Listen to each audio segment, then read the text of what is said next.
What is up, everybody? Welcome back to episode 2 of Dynasty Talk. Very excited to get this episode out. Obviously, my team, one of the few 2-0 teams in the league, coming off of an absolutely electric win versus Alec week 2. Gonna get excited to talk about these in-season Dynasty rankings, a little change in the overall Dynasty rankings after I put a little more thought into it. And we're going to talk about our 5 games this week, obviously. There wasn't much movement in the league in terms of trades, not much happening on the waiver wire, so not too much to talk about, but let's get right into it.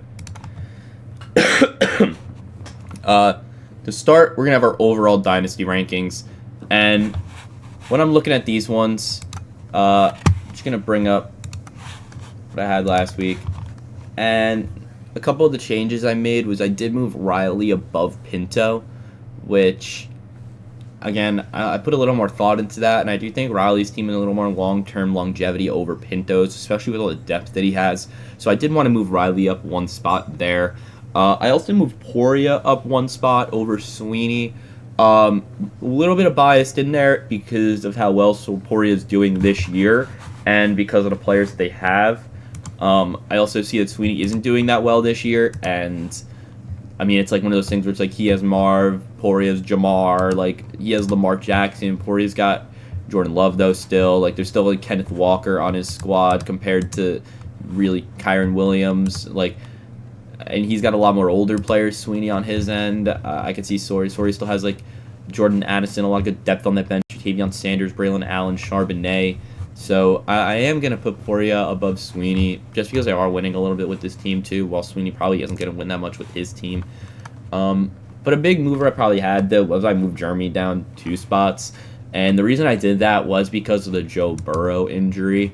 And obviously McCarthy got hurt, Worthy got hurt. So Eckler's down with an injury forever. Who knows if he'll ever return to football.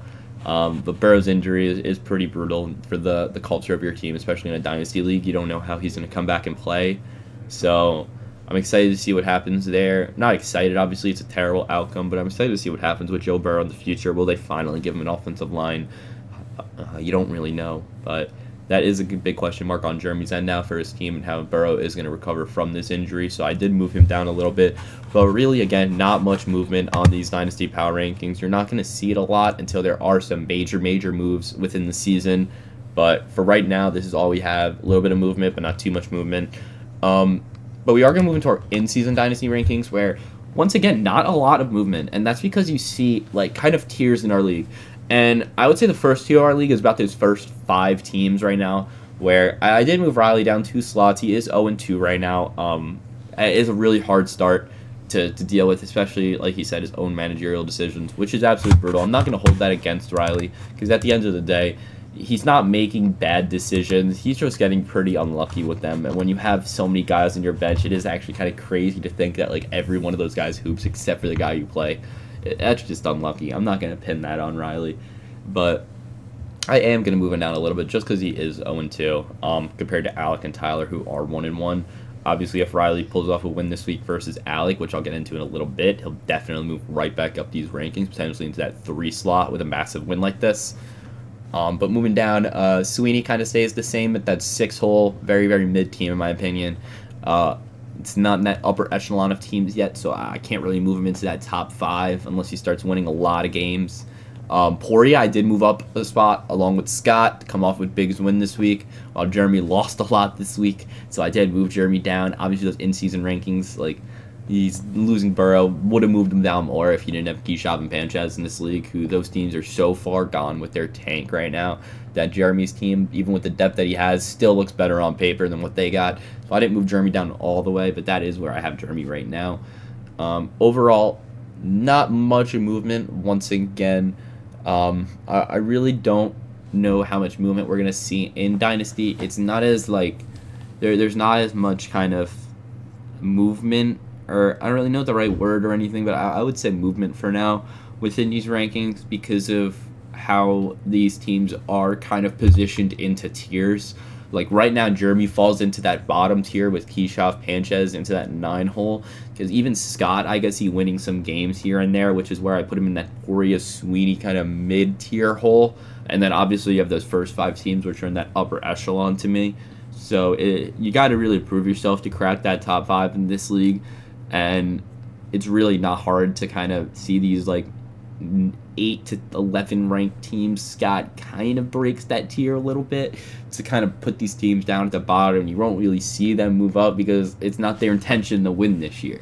So, like, compared to our redraft league where you have 11 teams all competing to win every single week, you only have 5 to 7 teams really trying to push for it all this year. A lot of teams are in it just to see some success. Like, I'm sure Scott winning a couple games, he's just happy to do that. Even if it's hurting his draft pick, he wants to see a little bit of success with the squad. But overall, like I said, it's going to be pretty interesting to see where we are at the end of the season, because I don't think that we are going to see that much movement. But right now, this is what I have, a little bit of movement. But let's get right into our first game of the week, which is going to be Scott versus Makoff. And I did go 2-2 last week. Correctly predicted that Poria win. Did not see Makoff losing, which was a bit of a surprise to me. And I also did have Jeremy winning, which kind of brutal with the Burrow injury. I do think he would have potentially pulled away with that win if he got a little luckier. But to start off, we're going to have Scott versus Makoff. And this is one of those matchups where it is a little harder to talk about it that much because of how well Makoff's team is built compared to Scott's. Scott's biggest thing is obviously Ashton Genty, Devon A-Chain, his big RB duo, Jalen Warren turning up this year. But can this be sustainable success with his team? I really don't know. Obviously, your wide receiver 2, Josh Downs, is a bit of a timeshare receiver there with Pierce, Pittman, Warren. All those guys are getting good reps behind JT, who's the number 1 option on offense. Wan'Dale Robinson is turning up, but how long can that happen? He does have an injury right now. It's saying, I'm going to pull up this thing. I don't believe the injury is that serious. Usually these questionable tags are just given after a limited practice, which is exactly what it was, just a limited practice. So I'm not too concerned about Wan'Dale Robinson. And he doesn't have much depth either. But yeah, I mean, I am going to take Makoff to win this game. At every facet, I think Makoff's team is better right now than Scott's. As much as it's like, it'd be fun to say like, oh, I can see Scott winning this game. I really just don't, though. And it kind of just boils down to that fact that I just genuinely think Makoff is top 2 team in this league right now. And I'm not talking about mine when I say that, because then I would say top 3. But I can't include mine, so I will say just top 3 for now. But it's just hard for it to go against a team like Scott and say that Makoff's going to lose. Because at the end of the day, it's easier to predict like Poria over Sweeney as an upset than it is to say Scott versus Makoff. That's like a minus 500 right now for Makoff. But I am going to take Makoff in this game. So hopefully that can help me out there. And the next matchup is going to be Riley versus Alec. And this is probably game of the week here, I will say. This is a very fun matchup for me. Riley really needs to make the right decisions in his lineup, which right now I think he's got the right ones in. I don't think you can bench Jordan Mason this week. Mike Evans is Buka does have an injury that was just talked about, but I really don't see that DK or Jacoby Myers coming out of this lineup. The only guy I could think you start is Nick Chubb potentially. But once again, I don't really know if you put Nick Chubb in your lineup right now with what you've got going on. Obviously, Jacoby's getting fed. DK's been balling out. So we'll see what happens there. On Alec's end, Alex got a really good squad, dude. Bowers' injury, you really saw it. He did not look that good last week. Didn't get targeted that much. So we'll see what happens there. But he might have used up that really good Odunze game and lost with it, which is pretty brutal. But Travion hasn't been doing too well. Doesn't really have another running back to put in his lineup outside of Travion. So if Travion does put up another dud, this is going to really hurt Alec. Especially with Odunze. Like, there's a lot of guys in his lineup that have had some solid games. Like, can they keep that going, you know? Like, especially with a rookie like McMillan. Like, can he show some success now and keep maintaining that success? Obviously, Drake London has been pretty bad this year, so he's due for a good game eventually.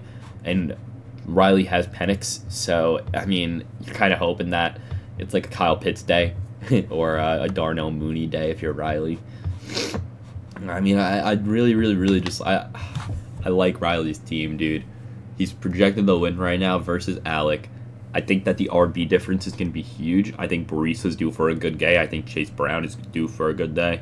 I think Jordan Mason is due for a massive day. So I don't think that Henderson and Kamara can compare to that right now. But I am going to take Riley in this matchup.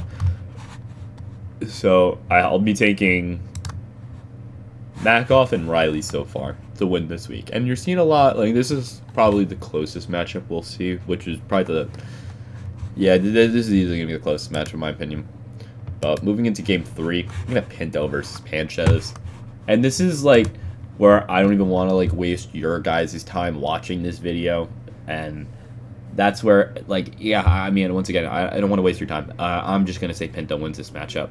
I love Panchez. Both those guys, my dogs, Peters and Ben.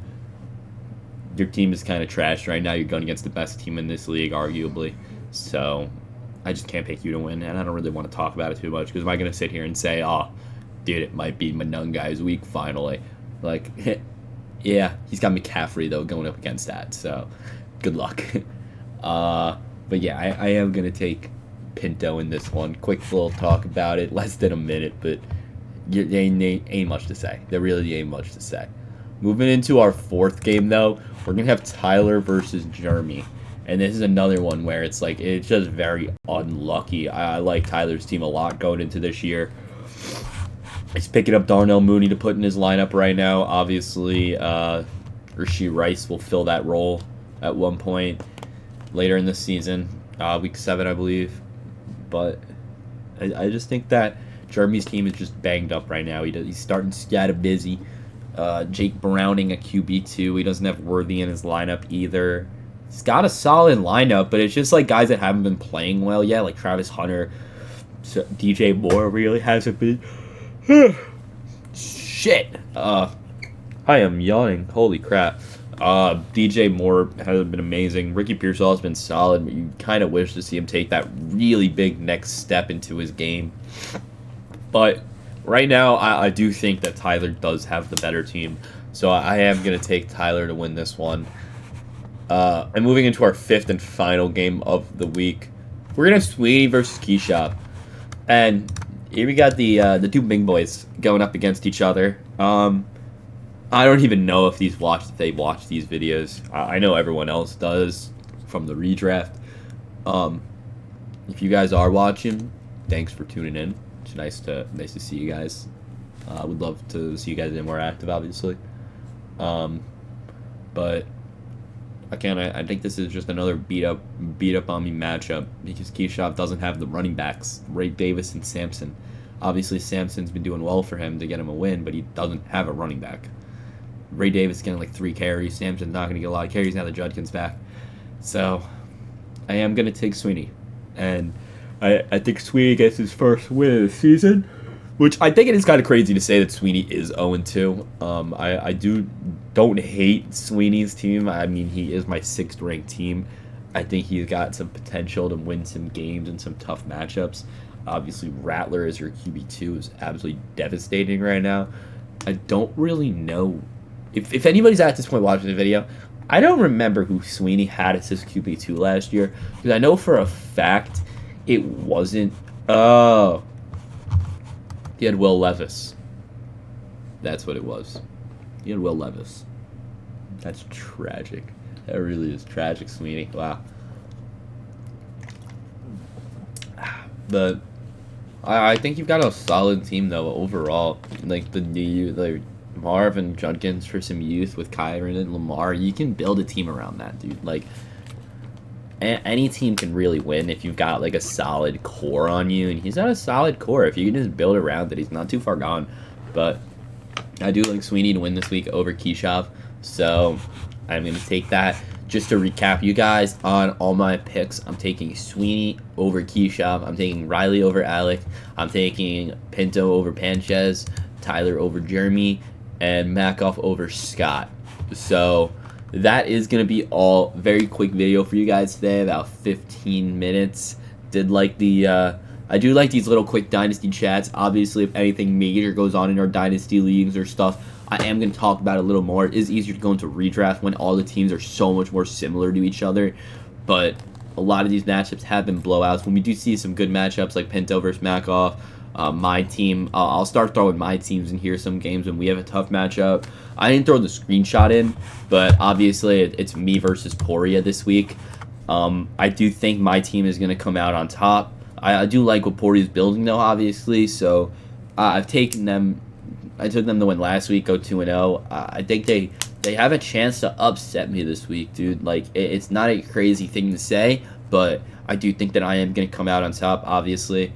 My team is very, very good, in my opinion. I think the fact that I've got 5 RB1s in my lineup is pretty lethal. I'm a big RB guy, you know that, so I do like the layout of my team going into the rest of the season, especially with JCM right now.